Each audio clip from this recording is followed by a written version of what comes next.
Congress, meantime, has a midnight deadline to avoid a partial government shutdown after President Trump rejected a Senate budget deal.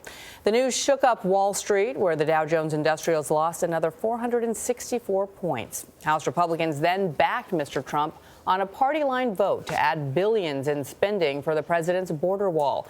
Nancy Cordes is on Capitol Hill waiting for a Senate vote later today. Nancy, good morning. Good morning. Just 24 hours ago, it looked like the president was going to accept this stopgap spending deal and look for his wall funding somewhere else. But then he decided that he wanted congressional Republicans to go to the mat for that wall funding instead. And a shutdown went from unlikely to potentially unavoidable. House Republicans gambled and won last night. The motion is adopted without objection. Passing a spending bill that includes the $5 billion in border wall funding the president demands. We need the wall. The Democrats know it. Everybody knows it. But the victory will likely be short-lived. This idea of a wall is dumb. Because Democrats can vote the bill down in the Senate. The Trump temper tantrum may produce a government shutdown.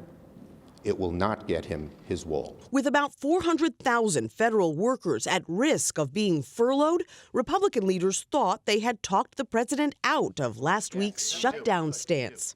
I am proud to shut down the government for border security. But then conservatives accused Mr. Trump of caving on his signature issue. The wall has to be built. If we're not going to fight now, when are we going to fight? By midday yesterday, the president had summoned Republican House leaders to the White House to say he would veto any bill that did not include funding for the wall. I've made my position very clear. Any measure that funds the government must include border security. Has to. Now, with time running out, no one seems to know what Congress can pass and what the president will sign. $5.7 billion for a wall that won't even work?